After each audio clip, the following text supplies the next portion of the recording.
Cockroach Janata പാർട്ടിക്ക് ശേഷം പുതിയൊരു പാർട്ടി ഇപ്പോൾ സോഷ്യൽ മീഡിയക്ക് തീ കൊളുത്തിയിരിക്കുകയാണ്.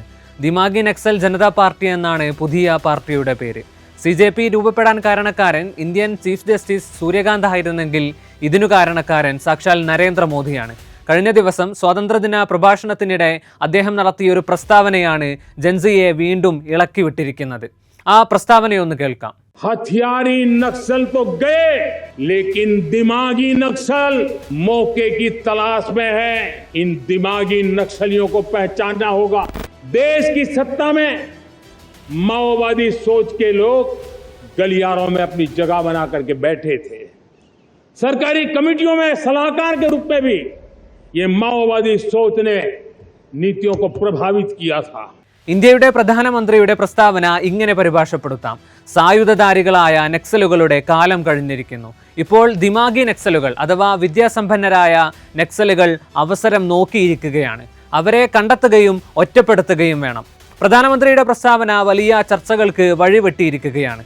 മുതിർന്ന കോൺഗ്രസ് നേതാക്കന്മാരായ ജയ്റാം രമേശ്, പി ചിദംബരം തുടങ്ങിയവരെല്ലാം മോദിയുടെ പ്രസ്താവനയ്ക്കെതിരെ രംഗത്ത് വന്നു. കോക്രോച്ച് ജനതാ പാർട്ടി സഹസ്ഥാപകൻ സൗരവ് ദാസും വിവാദ പ്രസ്താവനയ്ക്കെതിരെ എക്സിൽ പോസ്റ്റ് ഇട്ടിട്ടുണ്ട്.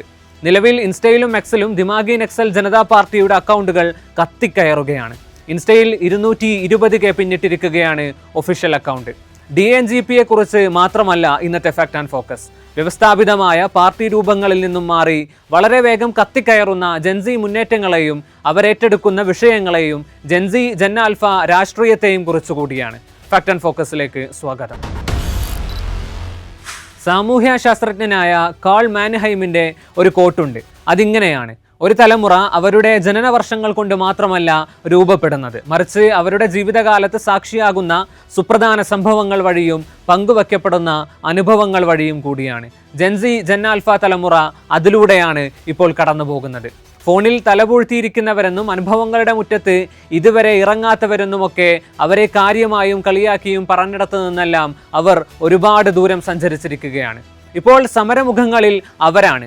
ഏതാനും ദിവസങ്ങൾക്ക് മുമ്പ് ജന്തർ മന്ദറിൽ, ഇപ്പോൾ ജാർഖണ്ഡിൽ, ബീഹാറിൽ, മധ്യപ്രദേശിൽ, UPയിൽ, മഹാരാഷ്ട്രയിൽ, രാജസ്ഥാനിൽ ജൻസിയിൽ നിന്നും സമരവീര്യം നേരെ ജൻ ആൽഫയിലേക്ക് കൈമാറ്റം ചെയ്യപ്പെട്ടിരിക്കുന്ന കാഴ്ചകളാണ് സമീപകാലങ്ങളിലായി സോഷ്യൽ മീഡിയ ഭരിക്കുന്നത്. ബസ് നിരക്കുകളുടെ വർധനവിനെതിരെ സമരം ചെയ്യുന്ന വിദ്യാർത്ഥികൾ, സ്കൂളിൽ അധ്യാപകരുടെ കുറവ് പരിഹരിക്കണമെന്നാവശ്യപ്പെടുന്ന വിദ്യാർത്ഥികൾ, അടിസ്ഥാന സൗകര്യങ്ങൾ മെച്ചപ്പെടുത്താനായി അംബേദ്കറുടെയും ഗാന്ധിയുടെയും ചിത്രമുള്ള പ്ലക്കാർഡുകൾ ഉയർത്തുന്ന കുട്ടികൾ. എവിടെ നിന്ന് വന്നു ഈ സമരവീര്യം? അതിൽ കോക്രോച്ച് ജനതാ പാർട്ടിക്ക് നിർണായക സ്വാധീനമുണ്ട്. ജൻസി രാഷ്ട്രീയത്തിന്റെ ചൂടും ചൂരും നിരത്തിലെത്തിച്ചത് CJP ആയിരുന്നു. നിലവിൽ CJPക്ക് ഇൻസ്റ്റയിൽ 26 മില്യണിലേറെ ഫോളോവേഴ്സ് ഉണ്ട്. അസ്വസ്ഥരായ, പ്രതീക്ഷ നഷ്ടപ്പെട്ട, പ്രതിഷേധങ്ങൾ ഉയർത്തുന്ന യുവജന കൂട്ടങ്ങൾ ഭരണകൂട പരാജയത്തിന്റെ കണ്ണാടിയാണ്. അത് പടർന്നു പിടിച്ചാൽ വലിയ വില തന്നെ നൽകേണ്ടി വരും. CJP നയിച്ച സമരം ചരിത്രത്തിൽ രേഖപ്പെടുത്തപ്പെടേണ്ടതാണ്. BJP സർക്കാരിന്റെ അടിക്കല്ലുകളെ ഇളക്കിമറിച്ച ചരിത്ര സമരമായിരുന്നു അത്. അതിനുശേഷം ഇന്ത്യ ഇപ്പോൾ ഒട്ടേറെ യുവജന മുന്നേറ്റങ്ങൾക്കാണ് സാക്ഷിയാവുന്നത്. E20 ജനതാ പാർട്ടി വന്നു. പ്രവർത്തന ഗോതയിലേക്ക് പൂർണ്ണമായും എത്തിയില്ലെങ്കിലും ഏത് നിമിഷവും എത്തിയേക്കാം. നിലവിൽ ഇൻസ്റ്റയിൽ 571K ഫോളോവേഴ്സ് ഉണ്ട് E20 ജനതാ പാർട്ടിക്ക്. ജാർഖണ്ഡിൽ ഉൾപ്പെടെ ഇന്ത്യയുടെ 8ലേറെ സംസ്ഥാനങ്ങളിൽ ഇപ്പോൾ ജൻസിയുടെയും ജൻ ആൽഫയുടെയും പ്രതിഷേധങ്ങൾ നടക്കുന്നുണ്ട്.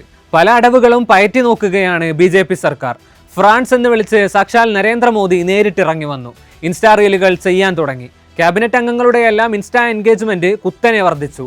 BJP IT department head Amit മാളവ്യയും നിർമ്മല സീതാരാമനും കിരൺ റിജ്ജുവും JP നദ്ദയും ഉൾപ്പെടെ പലരും ആഴ്ചയിൽ 4ഉം 5ഉം വീഡിയോ വരെ പോസ്റ്റ് ചെയ്യാൻ തുടങ്ങി. സംഗതി ഒന്നും ഏറ്റില്ലെങ്കിലും എല്ലാം ഒരു നിലക്ക് അടങ്ങി വരികയായിരുന്നു. അവിടേക്കാണ് ഇപ്പോൾ നരേന്ദ്രമോദി കനൽ കോരിയിട്ടിരിക്കുന്നത്. സ്വാതന്ത്ര്യദിനത്തിൽ രാജ്യത്തെ അഭിസംബോധന ചെയ്തുകൊണ്ട് സംസാരിക്കുമ്പോഴായിരുന്നു ദിമാഗി നക്സൽ പ്രസ്താവന നടന്നത്. 4 വർഷത്തിനിടെ മോദിയുടെ ഏറ്റവും ചെറിയ സ്വാതന്ത്ര്യദിന പ്രഭാഷണം കൂടിയായിരുന്നു അത് എന്നൊരു പ്രത്യേകത കൂടിയുണ്ട്. താരതമ്യേന ചുരുക്കമേ സംസാരിച്ചിട്ടുള്ളൂവെങ്കിലും മോദിയുടെ വാക്കുകൾ തറച്ചത് യുവാക്കളുടെ മർമ്മത്തിൽ തന്നെ. പ്രസ്താവന സോഷ്യൽ മീഡിയ ഏറ്റെടുത്തു. ഇൻസ്റ്റയിലും എക്സിലും അക്കൗണ്ടുകൾ പ്രത്യക്ഷപ്പെട്ടു. ഇൻസ്റ്റയിൽ മാത്രം 220K ഫോളോവേഴ്സ്. സംശയമില്ല, മില്യണൊന്നും വിദൂരമല്ല. ദിമാഗി നക്സൽ ജനതാ പാർട്ടിയുടെ സ്ഥാപകനാരാണെന്ന് വ്യക്തമല്ല. ഒരു ദിമാഗി ഇന്ത്യക്കാരൻ എന്നാണ് സ്ഥാപകനെ കുറിച്ച് അക്കൗണ്ടിന്റെ ബയോയിലൂടെ പരിചയപ്പെടുത്തുന്നത്. ഫോളോയിങ് ലിസ്റ്റിലാവട്ടെ വെറും 38 പേർ മാത്രം. CJP സ്ഥാപക നേതാക്കന്മാരായ അഭിജിത് ദീപ്കയെയും അശുതോഷ് റാങ്കയെയും സൗരവ് ദാസിനെയും CJPയെയും ഫോളോ ചെയ്തിട്ടുണ്ട്. പ്രകാശ് രാജ്, നേഹ ബോറ, ധ്രുവ് റാത്തി, സോനം വാങ്ചുക് എന്നിവരാണ് ദിമാഗി നക്സൽ പാർട്ടി അങ്ങോട്ട് ഫോളോ ചെയ്തിരിക്കുന്ന മറ്റു ചില പ്രമുഖർ. ഫോളോയിങ് ലിസ്റ്റും പോസ്റ്റുകളും കാണുമ്പോൾ ഒരു കാര്യം വ്യക്തമാണ്: BJP RSS വിരുദ്ധരാണ് അക്കൗണ്ടിന് പുറകിലുള്ളവർ. പോസ്റ്റുകളിൽ ചിലതും അതിലേക്ക് തന്നെയാണ് വിരൽ ചൂണ്ടുന്നത്. Dimagi Naxal not against the nation but for the nation എന്നതാണ് നിലവിലെ പാർട്ടിയുടെ മോട്ടോ. ചിന്തിക്കാനുള്ള സ്വാതന്ത്ര്യം ബഹുമാനിക്കപ്പെടുന്ന, വൈവിധ്യങ്ങളെ ആഘോഷിക്കപ്പെടുന്ന, എല്ലാ പൗരന്മാർക്കും ചിന്തിക്കാനും ചോദ്യങ്ങൾ ചോദിക്കാനും സംഭാവനകൾ നൽകാനും കഴിയുന്ന ഒരു രാജ്യം നിർമ്മിക്കലാണ് ദിമാഗി നക്സൽ പാർട്ടിയുടെ ലക്ഷ്യമായി അക്കൗണ്ടിൽ പങ്കുവച്ചിരിക്കുന്നത്. BJP അന്ധഭക്തരെ കളിയാക്കുന്ന പോസ്റ്റുകളുമുണ്ട് അക്കൗണ്ടിൽ. BJP അന്ധഭക്തനല്ലെങ്കിൽ നിങ്ങൾ ഇന്ത്യൻ പൗരത്വമുള്ള പാകിസ്ഥാൻ അനുഭാവിയായി മാറുന്ന സാഹചര്യമാണ് ഇന്ത്യയിലുള്ളതെന്നും ദിമാഗി നക്സലുകൾ പങ്കുവെക്കുന്നു. പാർട്ടിക്ക് ഇപ്പോൾ വലിയ സ്വീകാര്യതയാണ് ലഭിച്ചുകൊണ്ടിരിക്കുന്നത്. പ്രകാശ് രാജ് നക്സൽ പാർട്ടിയുടെ അക്കൗണ്ട് ഫോളോ ചെയ്തിട്ടുണ്ട്. I am proud to be a dimagi Naxal എന്നായിരുന്നു മുതിർന്ന കോൺഗ്രസ് നേതാവ് P. ചിദംബരം എക്സിൽ കുറിച്ചത്. ആദ്യം BJP ശത്രുക്കളെ അർബൻ നക്സലുകൾ എന്ന് വിളിച്ചു. ഇപ്പോഴത് ദിമാഗി നക്സൽ എന്നായിരുന്നു കോൺഗ്രസ് നേതാവ് ജയ്റാം രമേശിന്റെ പോസ്റ്റ്. ഏറ്റവും ശക്തമായി കുറിക്ക് കൊണ്ട പോസ്റ്റ് CJP നേതാവ് സൗരവ് ദാസിൻ്റെതായിരുന്നു.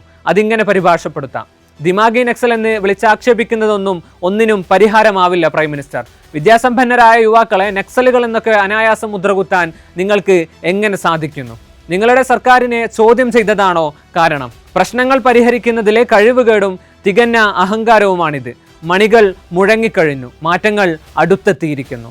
ഭരണകൂടത്തിനെതിരെയുള്ള യുവജനങ്ങളുടെ ശബ്ദമാണ് സംഭവിക്കുന്ന മുന്നേറ്റങ്ങളെല്ലാം. അത് സോഷ്യൽ മീഡിയകളിൽ ഒതുങ്ങുന്നതല്ലെന്ന് CJP സമരം തെളിയിച്ചും കഴിഞ്ഞു. എങ്കിലും ഈ മുന്നേറ്റങ്ങളുടെ ആയുസ്സിൽ മാത്രമാണ് ആശങ്കയുള്ളത്.